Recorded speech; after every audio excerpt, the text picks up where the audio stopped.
Dövlət Turizm Agentliyi olaraq, turizm sənayesi olaraq biz bu tədbir çərçivəsində 7 istiqamətdə, əsasən 7 istiqamətdə fəaliyyətimizi qururuq. İlk növbədə bu turizm və irs məskənləri ilə bağlı panel sessiyasının təşkilidir tədbir çərçivəsində ki, biz təşkilatçılara bu mövzunu təklif etmişik. Əgər təsdiqlənsə, forum çərçivəsində turizmin də özünün bir paneli olacaq.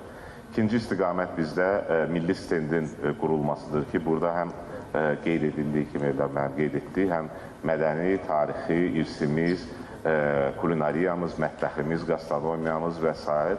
bu stend vasitəsilə qonaqlarımıza deməli çatdırılacaq, deməli tanıdılacaq.